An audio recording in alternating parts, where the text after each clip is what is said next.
Hello and welcome back to Crew 42's coverage of the 30th Discraft CCR Open. This is our round one back nine coverage. This event is fueled by Great Lakes Disc. We're here in Holt, Michigan. We're playing Burchfield Park Devil's Den on our feature card here. We're going to take a look at our front nine scores. On the commentator's mic, though, with myself, I have Nick Gill, who's also on the card. How you doing, Nick? Yeah, how's it going, everybody? Doing great. Thanks. Just ready to tear it up. Yeah. You know, we got... Yeah, sorry. No, you're fine. Blah, blah, blah, blah, blah. Thanks to our main sponsors for the tournament. Taking a look at our front nine scores here. A couple OB strokes, but our back nine is very attackable here. Yeah, so we can get some strokes back, starting with Holt 10. Yeah, with the rough front nine scores, we're looking to get this one. 364, OB road right, jungle left. Just throw a hyzer kind of at that group of trees. You can go straight at it or throw a nice little flex forehand on the left side and hyzer in there. Yep. You're going backhand here. Yeah, I'm going big hyzer over the road, just trying to skip in there in the clump of trees. The only thing you really are trying to miss is that one kind of guardian tree that blocks that hyzer gap if you go two inside. Yeah. But really, once you get it up to that cluster of trees, it's more of a poke and pray at that moment. You're just, for sure, like, no one's really controlling that 7 foot wide gap that you're trying, that you tucked yourself inside of. Mm-hmm. Tim with that forehand flex, but unfortunately is going to be in that wood line, just inside. He's in circle though. Is he? Yep, he'll have a putt from there.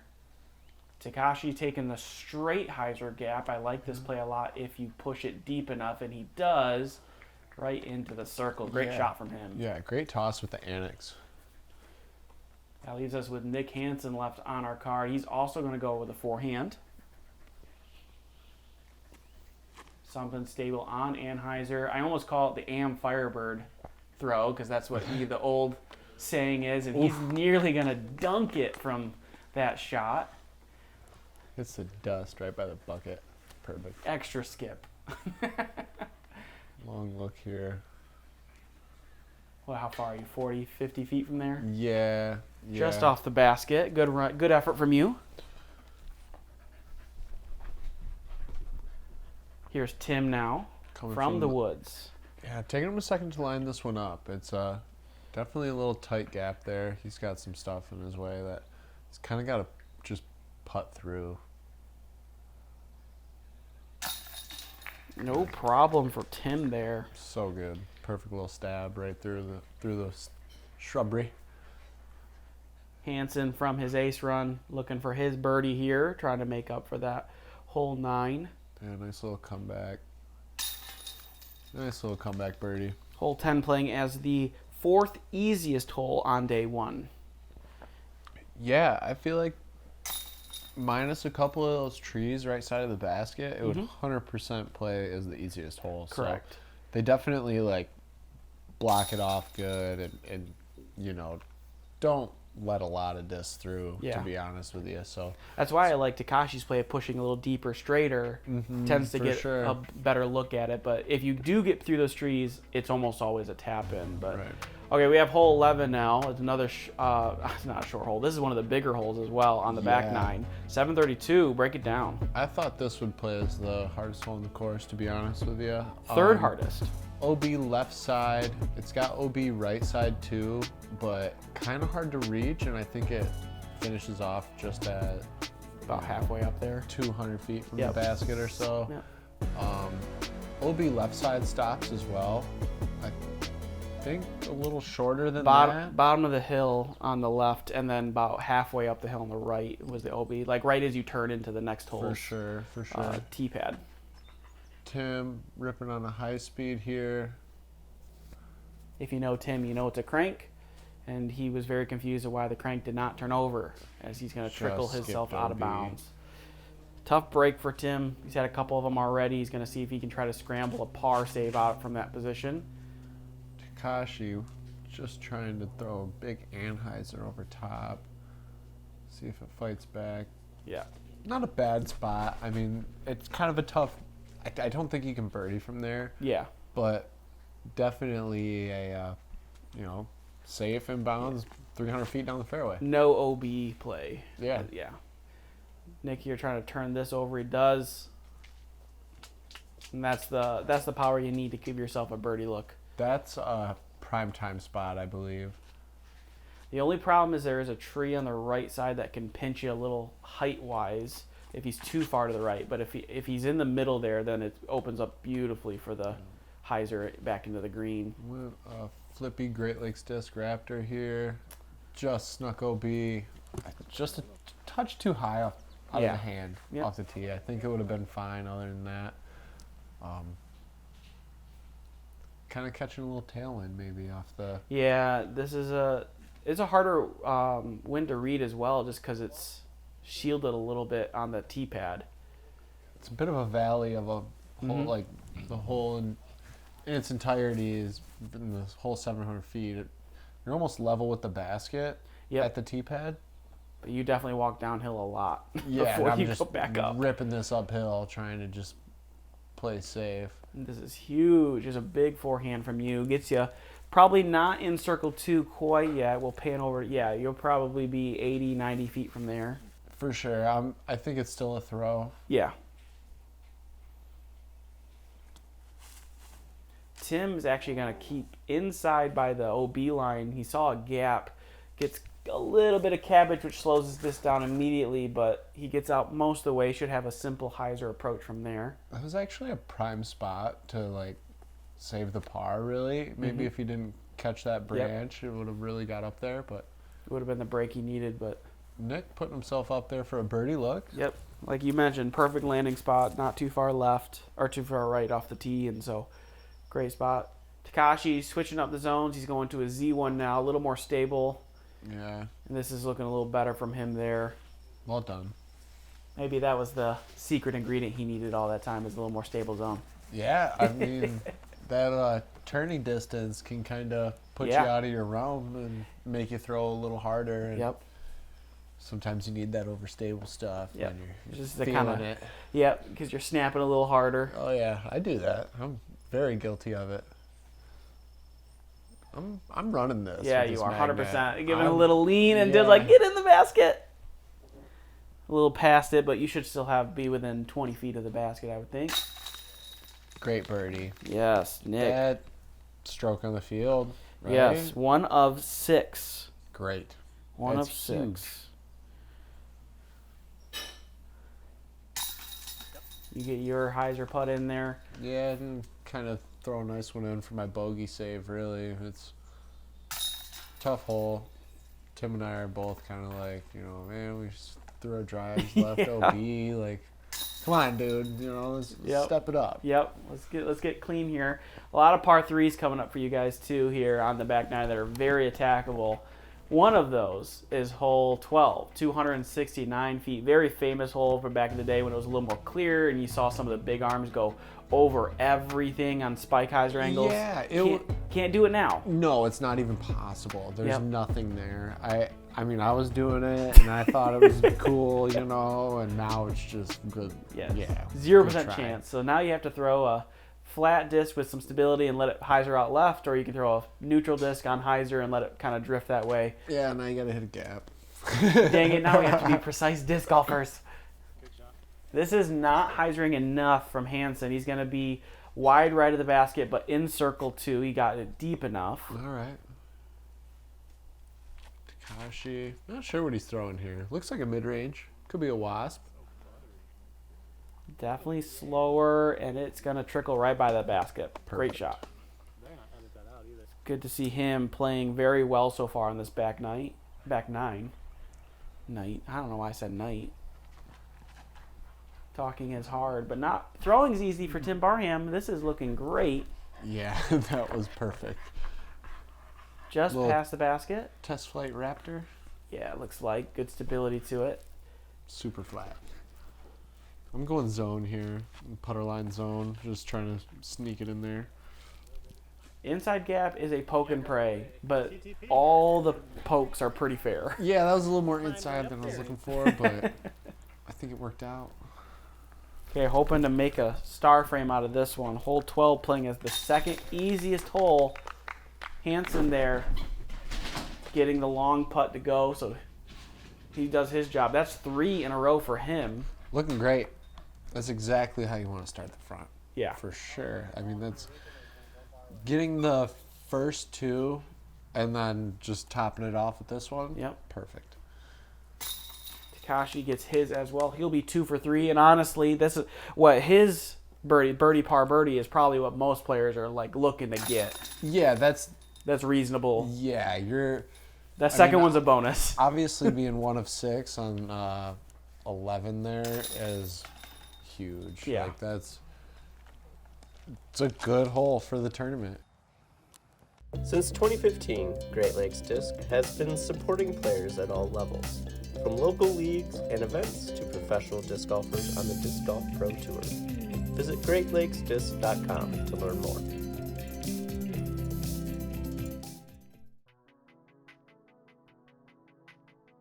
Hole 13, 515 par 4. This one has some interesting OB going on. Starting off with the sand islands. These are OB, not hazard, correct? I believe so. So if you land in it, you have to take it back, which Yep. could play in your favor potentially, or could leave you in a pinch spot. But you got to put it in the landing zone past those first 3 hazards, or first 3 OB spots, and then it's a hyzer pitch through this gap to a basket that has also a crescent moon right by the basket. Yeah. I think that moon comes into play more on the putts than anything else. Really, more than the upshots. Yeah, because the upshots, everyone's really conscious of it, and they're kind of pushing, Straight trying or right. to push straight or right. Yep. And the putt, like if you skip off the top or you just airball it to the right, or you sneaks up on you. That's where it gets you, yeah. Hanson is going to shank this far left.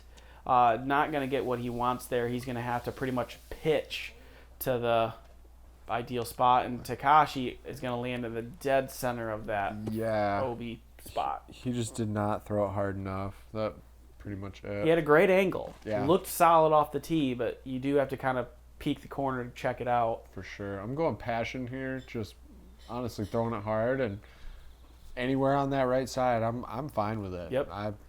Long grass is not OB, so there's no danger there. Just get it deep enough. Yep, and I think I can see the basket pretty easily, so I'm looking at a straight little shot to the bucket. This is the other really good play if you're trying to get over that, the forehand. It doesn't leave you quite as much distance usually, but Tim is going to be lined up pretty well other than that tree right there. And that's part of why I go backhand passion on this one. To get past it. The distance is easy. Yeah. The forehand, it's almost a tough hyzer gap that you have to hit. Everything's grown in. Mm-hmm. The course has changed so much just with the growth in the last 5 to 10 years. I mean, we're talking this tournament's been here for 30 years, or at least Grand Woods, and maybe a little bit here. I don't know how long this course has been. To be fair, so we're Nick landing on the left. 2 years ago when we did coverage here, when Silver Lot was over there, he threw a forehand over it to attack the basket. And it's like, you can't even do that now. I would not think of anybody doing that at all. Like, it's... Yeah. It's just like, it's grown too tall now. It's too thick. It just isn't even a possibility. It's amazing how different the course can change, or how much more difficult it can be with just a few years of change. Right. And like you said, it's 30 years. I wish we could go back and see what year 1 looked like and how different the holes, or how many of them, or the courses, how No it's doubt. changed. I like how, at least now, it's really directing players. Mm-hmm. Like, you have to throw this gap. You have to hit this line. There's things you just can't throw over top and do anymore. You don't get to just shank it anywhere and get bailed out. Shape the shot. Nice putt, Tim. Good birdie. Never Snatch had that mini back up. He's like... Never had the right OB back on in the play board. there. He's on the wrong side of it. Yeah, no problem. We have 3 tap-ins, making the hole look pretty easy.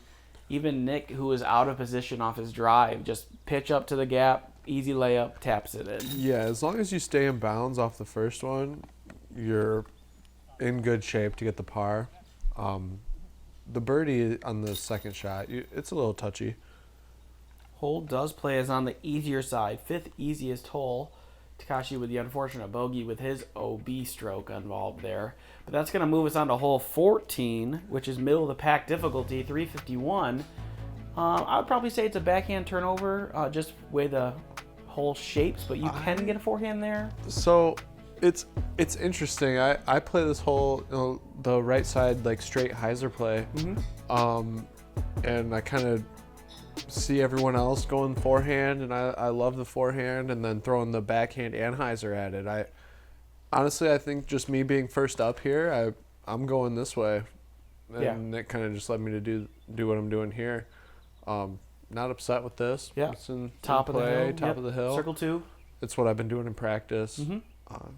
Tim lining up, I think Zeus here, and I saw him doing this, and I'm like, man, that doesn't look like a bad shot at all, and he just overturned it. He just rolled his wrist, I think, trying to throw it too hard. Yeah, he was saying that he kind of see him hold his shoulder. He's not in pain or anything. He's like, man, I am juicing my forehands today. Yeah. He's like, I am just like, I'm like cracked and ready to go, and he's like not ready for that power, and turn that one over into it. Nick going with the high. This is the reason the forehand play for the elite forehand, that's the danger to me, is if you leave it too high rather than going low at it, right, you can leave yourself leaking early right, and that's going to be a tough spot for Hanson there. Takeshi showing the Anheuser play. Just coming in a little early, but Gets good a tree great kick. Great kick from there. No mess. Get me out of the jungle.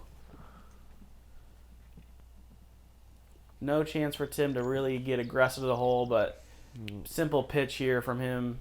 Little putter approach. Going to be right by the basket. No problem. Hanson in danger here. In the woods, picking a spot. Just going to try to throw an Anheuser up and around, and he's going to clip a tree, and it's going to leave him circle 2 still. Tough spot. It's jungle right side, man. I mean, I wasn't in there with him. I looked at the angle as I walked past it later on. There was nothing there. He's like poking high, trying to get the best gap he could possibly get. Takeshi probably wanted to give it, gave it the speed to give a bid, but it's a scary putt because it drops off pretty fast. Yeah, I think that branch was in his way a little bit too. You can just barely see it in the way of Nick's putt, maybe. Not able to get that one high enough. Soft bid. I'm running this. You want to get back on the birdie train. 3 in a row, just off the band. Yeah, thought I had it. I mean, I was hitting cage earlier in the round, right. And, now that I got one up there, like, it's all good. Stayed by the basket. Right there, yep. Nick tapping in the bogey. Par tap in here. Par there for Tim and one for you as well. Yep. It's going to push us over to hole 15. Middling in difficulty, averaging .04 over par, 344 feet. What makes this hole tricky? Well, all the bunkers and OB by the basket. This hole, there's no good spot. I mean, short by this tree we're catching up on right now. Circle's edge is probably your safest spot, but that's so hard to do. And I think the T sign says the hole plays like 375 feet. Yeah. I don't know which one's right. 344. So the 344 is, according to the rangefinder, is accurate. Okay, so that would make sense to me, honestly, because I threw this and I was surprised that my Athena got 385. Yeah, just low, I'm like, screamer, excuse downhill. me? Yeah. No, but that makes a little more sense to me now. Could appreciate a little help from my cameraman on that one. I'm not allowed to caddy, Nick. I can't. I will say that's one of the hardest. It's one of the hardest things that I've done as a cameraman. Takeshi, let's see it. No, off his line there. Great kick out into the open though. Just a grip lock. I think he's back and forth this round. He's really kind of just trying to get into a rhythm and really struggling to get it done. It's not easy with all the OB and every. I mean, look at that. He was a foot from OB and just barely safe, pin high left. Like even this is a very tough shot. Took 100 feet off the tee shot and 250. Scary here. But pokes it through. He's going to be in circle. That's so good, honestly. Yeah. And even the question of throwing it to the right, that there's a bunker on the right. Oh, tip just off the band. And then 2, if you throw it off to the right and therefore planning on your disc to hyzer left into the basket, you're putting the bunkers more in play than if you throw something straighter and low that's going to less likely skip into the bunker, especially the early bunker left. Right. Nice Like- birdie from Nick. Like you said, just a foot off the OB. And you can even see the OB lines just outside the metal track, too. So Yeah, it's it's extra like punishing. they almost put a disc there when they went and painted the line. Because I swear your disc fits perfectly in between that and the garden ring there. Checks out. One more tap in there from Tim. And then we'll be right back after a quick message from one of our sponsors. At Discraft, we don't wait to see what the future holds. We build it.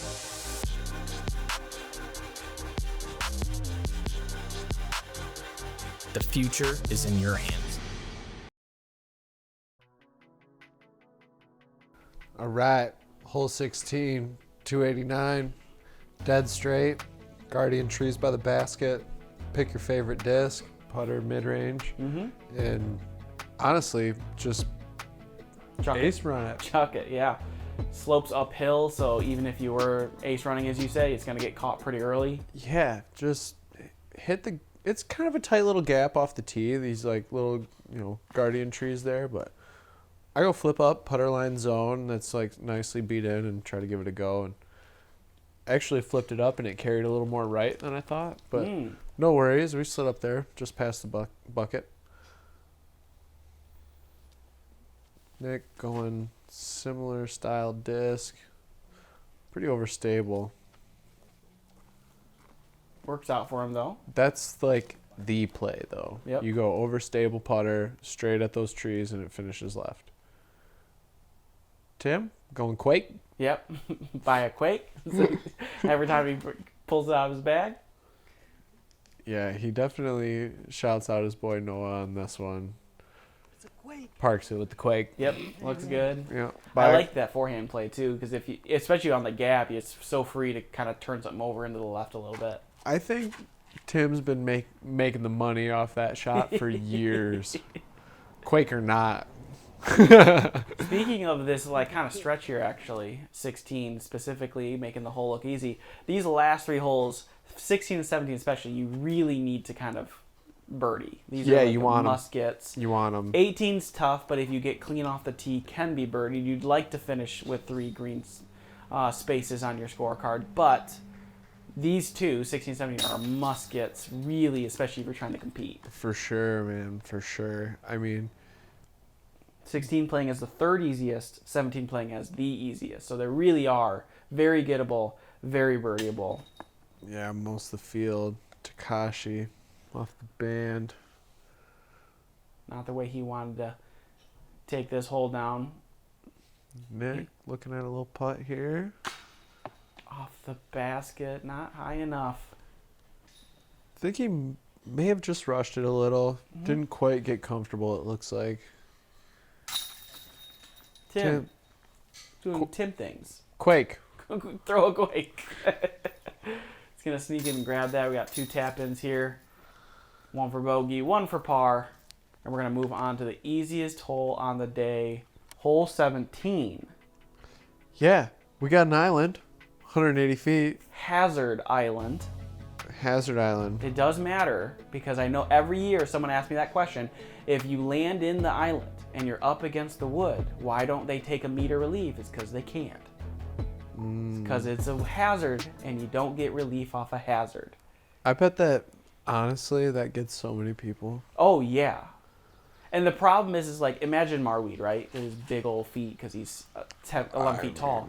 If his disc was leaning on edge up against the wood thing, how do you get your foot in there? I mean, I get it. I'm not even close to that. Yeah. But, like, go ahead. You try to put your foot in there. Yeah. Good luck, everyone. First 2 people in the circle. Yeah, Tim absolutely parked it. Almost got the ace. This is a tough ace to get, though. It's not as easy as it looks just because that that one that he just hit, it stretches both right and left, so it kind of Yeah. protects the basket a little bit. And if you're ace running, you're probably going to go OB long if you miss. Kashi not liking this one. He's gonna hit. Oh, yes. Oh my gosh! Through the gate. Yeah, lands out of the circle because of the gate, but luckily rolls back into the circle due to the gate. Love it. Talk about being pushed up against this fence here. Little straddle putt. Tree in the way, no problem for you, Nick. Birdie Yeah. for you. Tapping it in. We're feeling good on this back nine, honestly. Getting some birdies and kind of turning myself around here as far as finishing this round one. Really just looking for decent placement at this point. And Really good scores historically on this round one is right around 10. Usually that's kind of the leading pace there. So if you can get 6, second round River's Edge, anything can happen because it's wooded, it's technical, so you can get strokes back there. But if you can get as close as you can to 10 on this course on day one, the better. No doubt. Your double digits is perfect. Ideally, I think top players are looking for that all 3 rounds. Yep. It's what it takes to compete out here. Yeah. It really does. All the tough OB and whatnot, like hole 18, we really don't have a lot of OB. Just left side, we got the volleyball court that we don't even really see in the screen, and then left side long and road long. But I was gonna say That's- it's pretty much obsolete now. It used to, so the left OB in the volleyball used to be there because people could throw thumbers or over the top left Yeah. on Anheuser to attack the basket. Now that's grown so much that really it's not there, and so the in low hyzer gap that you're throwing right here is the play now. right, and honestly, shout out Corey Ellis. Like, he played this event a couple years ago, and he's like, dude, just a Raptor straight at it. And, we're all perplexed. We've Yeah. been throwing the over-the-top play for years. Yep. And he's just showing up out of towner. Tim parks it with the hyzer play. Yep. I'm circle's edge with the hyzer Yep. play. Like, and Nick's like, all right, guys, I'll do that. Like, That that looks pretty easy. So, and look at this. I mean, we're throwing these shots. I do believe a tree on the left came out, Oh, you are correct. Yep. but that didn't really change the hole much. And honestly, like, those 3 shots right there are completely different than what you've seen in the past. Yeah. And Takeshi just, Two inside. just a little inside. He's, And unfortunately, inside here is so bad. yeah, he's lucky to not be in the volleyball court, to be fair. But this is a tough spot, and I mean, he's ready to be done with this round, Yeah. I think. He did birdie the last hole, but still, this one's not just a gimme either, and it's He's having to play roller out because there's no shot available to him, and this one's going to leave him with like a 90-footer for his bogey. yeah. It's a tough break for him to end this round. Put in perspective, this is his first round here. Mm-hmm. I mean, he's kind of feeling it out. He doesn't know. He's learning. And Give him the run though from and distance. props to him for coming to Michigan and choosing these events for his kind of debut here. And he's super nice. If you get a chance to talk to him, Yeah, he's English great. is obvious, a second language. I would say he probably understands more than he can speak right now, but he really can engage in conversation. I was able to talk to him a lot at River City, and he's just a delightful person to meet and to talk to. He's just super nice. I'm glad he's been able to make it here. And while I've been chit-chatting, we had 2 cool birdies go in. So 3 birdies. 3 birdies on this last hole. Which is, used to be unheard of, really. And now Yeah. I think it happens, like, I think there was probably quite a few birdies on 18. There were. I can't. There's so many. Oh, it has a number for me. Never mind. There were 15 of them. That's solid. Yeah, for sure. That's solid. Taking a look at our overall scores here for the back 9 here. We're going to see a lot less yellow around our borders here. Much cleaner from our card. Looking and like that neg 10 coming into play exactly like I said. Looks great. Honestly, a 10 down up there. I mean, I'm pretty content with my round, but I did it all in the back 9. Yep. Tim, similar Takeshi just kind of struggled. Nick did the same thing. Yep. So we all cleaned it up, but tough going out there. I mean, We'll see what things look like in round 2 if we can shake things up, though. yeah, I love some River's Edge. Yes. We'll see that in round 2 when you come back. Yeah.